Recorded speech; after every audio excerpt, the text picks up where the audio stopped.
Have you seen the light? Have you followed it? Do you feel you have a new heart, a new soul that's replaced your old one that was overburdened with life problems? Have you cast a glance on your past life? Do you feel you're at a crossroads? Yes, everything will change. Your habits, your dealings, yet the biggest change will be here, in your heart. It's the one that motivates all other changes.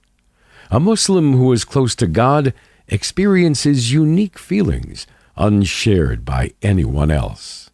Such feelings cannot be described except through the use of similes and metaphors. It's akin to feeling oneself under the care of the one who is able to accomplish everything, the Supreme who knows everything. So, what and whom do we fear? A Muslim echoes the words of Prophet Moses when Pharaoh and his army were about to catch up with him and his followers, who complained that they would certainly be overrun.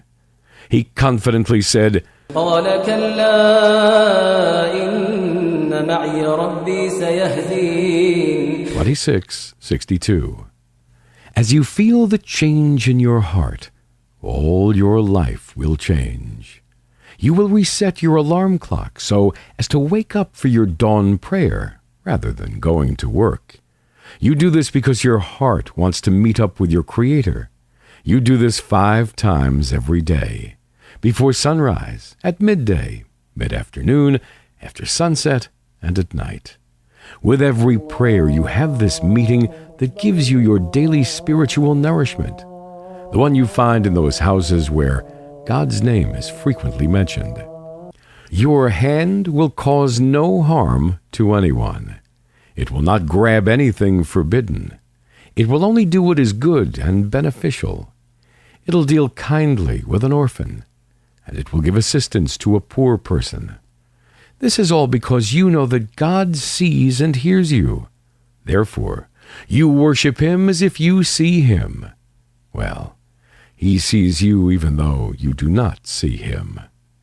Your eyes will not look at what God has forbidden, because you realize that what God has forbidden is unsightly and gives you a feeling of disgust. God has made the forbidden hateful to you, and you love what is permissible. Now you will feel what is forbidden jars on your ears. You will prefer to listen to a Quranic recitation. Your heart needs nourishment, and the best it has is God's words. Your mouth will not take in anything forbidden. No intoxicant, no pork, no drugs. Islam forbids all that affects the human mind. Your legs will not walk to a place where what God has forbidden is practiced. You feel the serenity in places where God is obeyed, and you experience worry where He is disobeyed. Yet the change will not affect you only.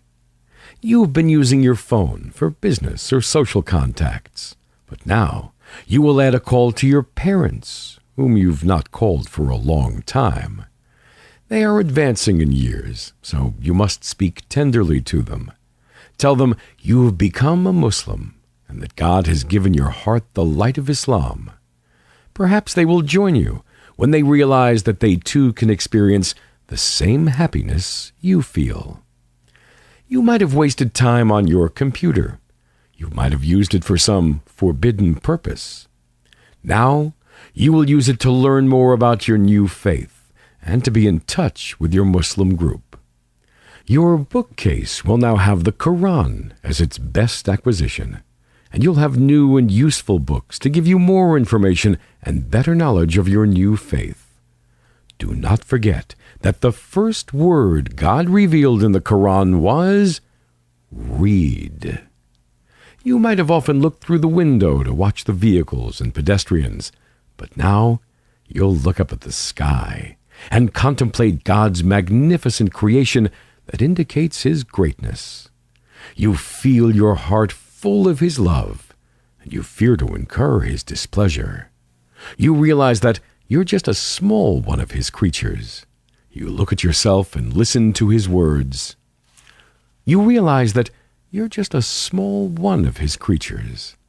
You look at yourself and then listen to his words. لخلق السماوات والأرض أكبر من خلق الناس ولكن أكثر الناس لا يعلمون. 40:57. All these changes are motivated by a heart that loves God. Therefore, start with setting your heart on the right course.